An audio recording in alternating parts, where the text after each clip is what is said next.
the right to be rich. Whatever may be said in praise of poverty, the fact remains that it is not possible to live a really complete or successful life unless one is rich. No man can rise to his greatest possible height in talent or soul development unless he has plenty of money, for to unfold the soul and to develop talent he must have many things to use, and he cannot have these things unless he has money to buy them with.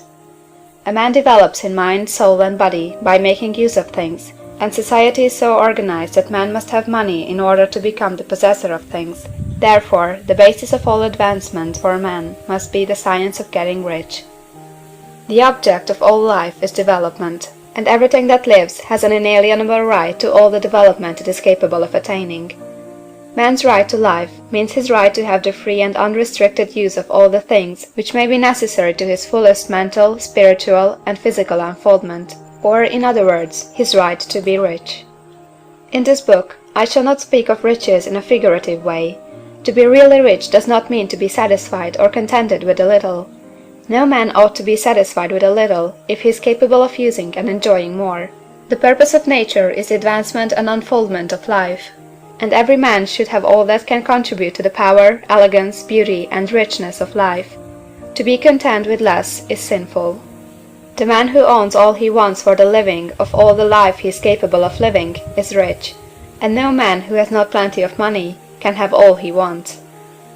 Life has advanced so far, and become so complex, that even the most ordinary man or woman requires a great amount of wealth in order to live in a manner that even approaches completeness.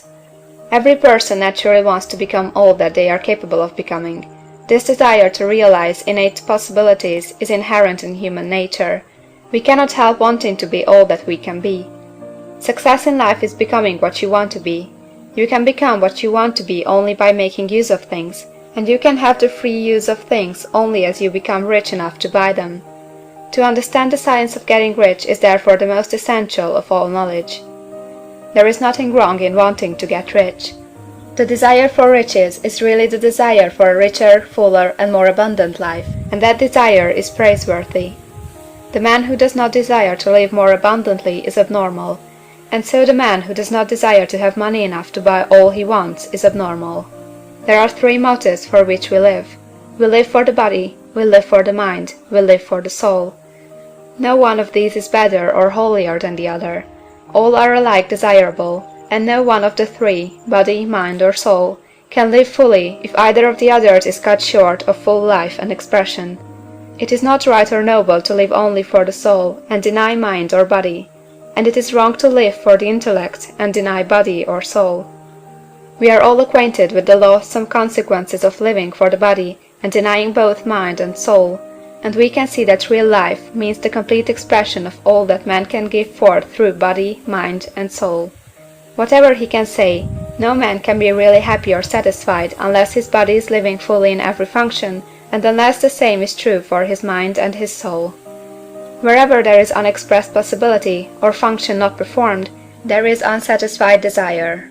Desire is possibility seeking expression, or function seeking performance. Man cannot live fully in body without good food, comfortable clothing, and warm shelter, and without freedom from excessive toil.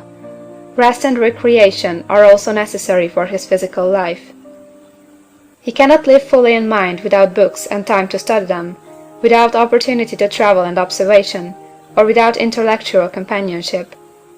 To live fully in mind, he must have intellectual recreations, and must surround himself with all the objects of art and beauty he is capable of using and appreciating.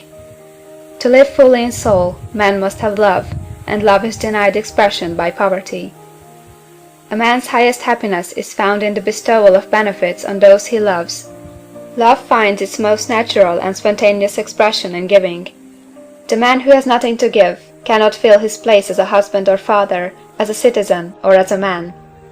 It is in the use of material things that a man finds full life for his body, develops his mind, and unfolds his soul.